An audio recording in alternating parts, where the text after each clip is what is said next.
এটা একটা প্রচলিত মিথ হতে পারে। এটা আগেও শুনতাম, এখন আশা করি এটা সত্য না। ধর্মীয় উগ্রতা আমার মনে হয় না বাংলাদেশে হবে। আশা করি তারা এটা করেনি এবং করবেও না ভবিষ্যতে। আজকের যে বাংলাদেশ আমরা দেখছি, আমরা অবস্থান করছি, এই বাংলাদেশের সবচেয়ে বড় বিপদ কোনটা? একদলীয় প্রবণতা, ধর্মীয় উগ্রতা, নাকি দুর্নীতি? আমি মনে করি নাম্বার ওয়ান প্রবলেম হচ্ছে আমাদের দুর্নীতি এবং অনিয়মের সংস্কৃতি। এটা থেকে বের না হয়ে আসলে কোনো উন্নতি হবে না বাংলাদেশে। This is the first problem that needs to B addressed. এবং ধর্মীয় উগ্রতা আমার মনে হয় না বাংলাদেশে হবে। হ্যাঁ, বাংলাদেশের মানুষ ধর্মপ্রিয়, ঠিক আছে, এবং আমি বিশ্বাস করি আমরা খুব সহনশীল। আমরা আমাদের নিজ নিজ ধর্ম আমরা নিজে পালন করব, ঠিক আছে। আমার মনে হয় না এখানে উগ্রবাদ কোনোদিনও জায়গা করতে পারবে। তো আমার কাছে সবচেয়ে বড় এবং একনায়কতন্ত্র আসে যখন অনিয়ম থাকে, যখন দুর্নীতি থাকে। সো মূল হচ্ছে অনিয়ম এবং দুর্নীতি। এই দুটা জিনিসকে আমাদের আগে মোকাবেলা করতে হবে। আচ্ছা, রাজনীতিতে সৎ মানুষের স্থান নেই, এটা কিন্তু আমরা বলে, অনেকে কিন্তু বলে। তো এই কথাটা কি আপনি সত্য মনে করেন কিনা? 100%, 100% মনে করি এখানে সৎ মানুষের জায়গা নাই। আপনি সৎ হয়ে আপনি বিব্রত বোধ করবেন। এখানে সৎ হলে আপনি এমন পরিস্থিতিতে পড়বেন, মনে হবে যে আপনি ক্রিমিনাল, ঠিক আছে। সো এখানে আমার নিজের অভিজ্ঞতা থেকে বলছি, এখানে সৎ মানুষের স্থান নাই। এবং আনফর্চুনেটলি সৎ মানুষের জন্য স্থান করে দেওয়ার জন্য কোনো উদ্যোগও নেই।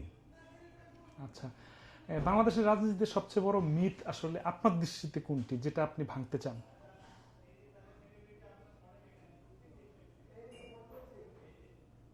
সবচেয়ে বড় মিথ রাজনীতিতে, সবচেয়ে বড় মিথ রাজনীতিতে, সবচেয়ে বড় মিথ খুবই ইন্টারেস্টিং। এটা তো কোনো সময় চিন্তা করিনি। এটা তো খুব একটা কমপ্লিকেটেড প্রশ্ন হয়ে গেল। আমি দুঃখিত ভাই, আপনাকে বিপদে পালাতে চাইনি আমি। রাজনীতিতে সবই তো মিথ। কারণ আমরা যেসব প্রতিজ্ঞা করি, রাজনীতিবিদরা যে বড় বড় স্বপ্ন দেখায়, এগুলো সব মিথ। জি, হ্যাঁ, তো এখানে কোনটা ছেড়ে কোনটা বলবো যে আমি নির্বাচিত হলে এই করে দিব, সেই করে দিব, ঠিক আছে। সো এই যে মিথ্যা প্রতিশ্রুতি দেওয়া এবং এগুলো থেকে আমাদের বেরিয়ে আসতে হবে। That is the biggest myth আমি মনে করি।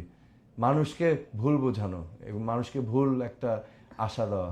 আচ্ছা, মানে বাংলাদেশের ধর্মভিত্তিক রাজনৈতিক দলগুলোর ভবিষ্যৎ কি আপনার দৃষ্টিতে, বা কেমন হবে? ওয়েল, আমি তো ব্যক্তিগতভাবে গণতান্ত্রিক একটা সিস্টেমে বিশ্বাসী। তো ধর্মভিত্তিক রাজনীতি হচ্ছে সর্ট অফ আইডেন্টিটি পলিটিক্স। তার মানে একটা গোষ্ঠী ধর্মকেন্দ্রিক। তো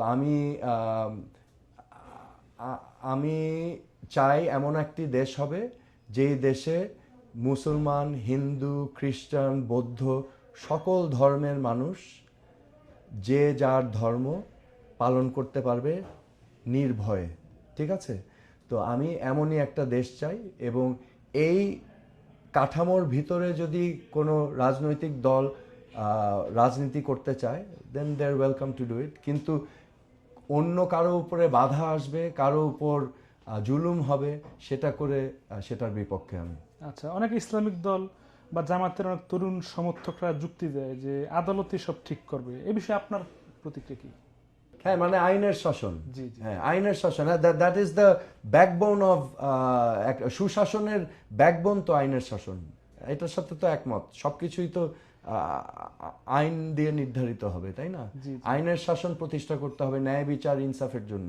এবং মানুষের মধ্যে যদি সেই কনফিডেন্সটা থাকে যে একটা রাষ্ট্র তাকে ন্যায় বিচার দিতে পারবে, ইনসাফ দিতে পারবে, তাহলেই গণতন্ত্র প্রতিষ্ঠিত হবে। আচ্ছা, অনেক রাজনীতিবিদরা তো আসলে প্রশ্নটা হাস্যকর হয়ে যায় কিনা আপনাকে প্রশ্ন করা, যে অনেক রাজনীতিবিদ কিংবা টকশুতে অনেকে বলে, বা যারা জামায়াত বা শিবিরকে যেটা বলে যে দেখতে পান না কথার কথা, বলে যে শিবির রক কাটে। তো এই বিষয়ে মানে আপনার তো কোনো ওপিনিয়ন শুনিনি আর কি। আপনি কি মনে করেন যে শিবির রক কাটে?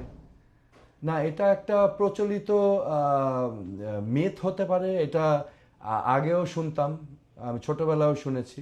হ্যাঁ, সো এটার সত্যতা কতটুকু এটা তো আমি নিজে উইটনেস করিনি, তো আমি বলতে পারবো না, কিন্তু এটা মুখে মুখে শুনেছি, আমিও শুনেছি, ছোটবেলায়ও শুনেছি।